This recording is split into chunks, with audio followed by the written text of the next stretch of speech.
In 3 weeks of flooding in the highest water levels in decades. The latest on the emergency situation in Southeast Oregon. Plus, in our More Than a Number series, a mother is forced to mourn after her son is killed. Everybody misses that now. There's just so many people that can't even get out of bed.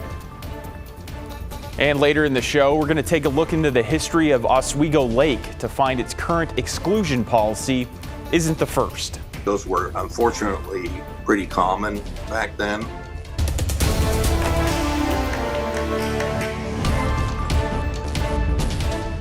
Thanks so much for joining us here at 11. I'm John Adams. The impacts of devastating flooding continues in Harney County, with many residents still under evacuation orders.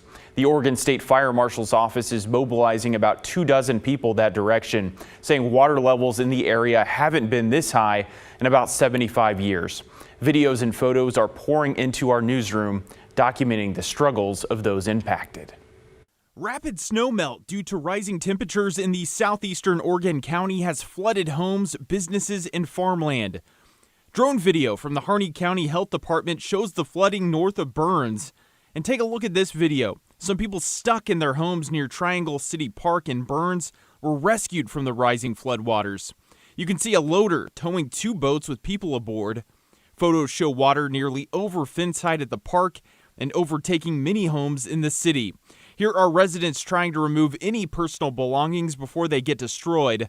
Some are stacking any items they can to keep floodwaters out of their homes. This resident is using a pump to move water into a nearby field. Locals have resorted to using canoes and kayaks to navigate the flooded town. People are being asked to stay out of floodwaters as much as possible because the local sewers have also overflown. A sizable portion of Burns remains under evacuation orders. The Harney County Sheriff's Office says they have had to perform numerous evacuations for people who chose not to leave their homes despite being under Level 3 orders. Oregon Governor Tina Kotek has declared an emergency for Harney County in the Burns Paiute Reservation. All right, taking a live look outside right now at the Rose City. It was a cool day with some rain showers in certain spots, but things could be changing in a big way later on this week. Meteorologist Joe Ranieri is joining us now. Joe, what are you tracking? Well, I'm tracking a big warm up by the later part of next week and a week from today. But first, I want to talk about the issues, that flooding that you were just talking about, John, over in Harney County and Burns. You got that flood warning up. It went in effect earlier this afternoon. It's going to stay in effect here until Tuesday morning through southeastern Oregon. Looking at some other watches and warnings, they include the winter weather advisory over in the central and southern part of the Oregon Cascades and over in Lakeview and Paisley as well. If you're traveling in this direction, you will be seeing a good amount of snow tonight, a little bit into tomorrow as well. Rainfall amounts here locally closing on close to 2/10 of an inch of rain. A lot of this has been basically fallen since about 2 o'clock this afternoon, over 1/4 of an inch over in Aurora and along the Oregon coast. Yeah, Hoquiam there over along the Washington coast, you saw about 1/3 of an inch of rain here in the last several hours, and almost 1/4 along the northern part of the Oregon coast. But we're going to be dry heading into the overnight hours and into tomorrow morning. But again, those snow showers will continue throughout the Oregon Cascades. Expect to see a couple of inches of new snow overnight. And again, we are going to be looking at those scattered showers at times tomorrow with a threat of some thunderstorms. We'll talk more about that in just a few minutes. All right, Joe, thank you. We have an update now on the negotiations between the University of Oregon and the union representing its faculty. As of this evening, United Academics has reached a tentative agreement with the university. The last sticking point for the union was salary increases. The tentative agreement includes a 4.5% increase across the board upon ratification, plus a second increase at the beginning of September. The union says it's pausing its strike while the agreement goes to members for the ratification vote. We'll follow the results of the vote when it comes down and update you on air and on our KGW News app.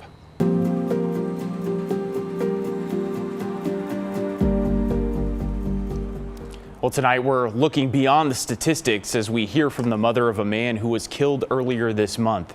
It happened along Airport Way. One person was stabbed to death and one man now faces murder charges. But it's still unclear where the other suspect is. Our Celine Stevens heard from the mother today, who said her son was a generous person and was only 26 years old when he was stabbed and killed. biggest heart of anyone I've ever known. This is Shannon Courtwright, Drew Courtwright's mom. Drew, described as a generous man and bigger than life. He would just bust through that door and say, what are we doing today, player? You know, and I'm his mom. He calls me player, you know, and it's just funny banter. On March 21st, Portland police stated they responded to a report of a stabbing around 8 that morning. The 26-year-old found stabbed to death inside the Sojourn Suites. Shannon says she was at work that morning when she got a call from her brother asking if she had spoken to her daughter, Jordan. And he said, "You haven't heard from Jordan?" And I go, "Tell me she's okay." And he said, "Jordan's fine, but Drew's dead, Shannon." And man, I just know that I yelled. She says her son was spending the night at the hotel with his girlfriend when they got a knock on the door from the suspects. According to court documents, there were 2 people involved in the assault, with one of them, 42-year-old Mitch Brian Schoonover, now being charged for murder in the first degree after being arrested on March 25th. We went up into the elevator to the 2nd floor and found the exact spot where Drew died and prayed over it. And you can tell by the busted door frames and the walls, he gave it to him that day, you know. He fought hard for his life. Schoonover, previously convicted of first-degree manslaughter back in 2006, also currently faces charges of unlawful use of a weapon and assault in the 3rd degree. While Drew also had past run-ins with the law, his mother says he didn't deserve this.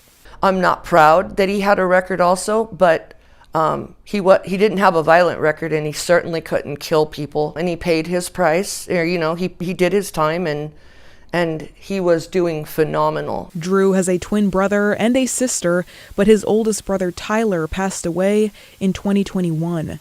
A photo of his mom holding his hand is framed in their home, and Shannon says when she goes to see Drew Monday, she'll do it again.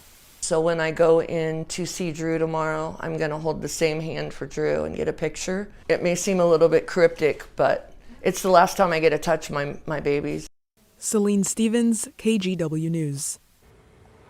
A severe crash that happened near Washington Square is under investigation. This was the scene at Southwest Hall Boulevard and Greenberg Road. Tualatin Valley Fire and Rescue told us 2 cars crashed head-on just after 2:30 this afternoon. They say one person was taken to a local trauma center with serious injuries. Milwaukee police arrested a driver who they say was intoxicated when he got into multiple crashes, including a hit and run. It happened just after 9 last night on Southeast Harmony Road in 67th Avenue. Officers found the suspected car nearby, but the driver kept trying to get away until he hit a parked car and was blocked by police. The suspect, 28-year-old Freddie Cardonia, tried to run but was caught by police. The driver that was hit was taken to the hospital with serious injuries. Cardonia is booked in the Clackamas County Jail on DUII, injury, hit and run, and possibly more charges that are under investigation. And a reminder from Seaside Fire and Rescue about the dangers of rip currents after they rescued a young girl. First responders were called just after 6:15 yesterday after witnesses reported seeing the child pulled into the ocean. They found her 10 blocks north of the initial call about 30 minutes later. She was taken to a local hospital where she's expected to be okay. In southern Oregon, the city at the heart of a U.S. Supreme Court ruling on homeless encampments is blocked from enforcing its own camping ban. A circuit court judge in Josephine County issued a preliminary injunction against Grants Pass on Friday. While litigation is pending, the city of Grants Pass cannot cite, arrest, detain, issue fines, or otherwise prosecute any person for camping in any place in the city until it fulfills 2 conditions. The city must increase its designated camping sites to the same capacity offered by previous sites, and it must ensure any camping sites provide accessible routes and surfaces for people with disabilities. Tom Stinson with DRO says these conditions are helpful to both sides. Neither I nor the city has to guess about what the conditions are under which she would lift it. It'll reduce this scenario where the city brings things a little bit better, but it's not quite up to where the judge is, and then we have to do a bunch more court proceedings. And he believes if the city complies with these conditions, the result will be something most people can be content with. We reached out to the city for a response. We haven't yet heard back.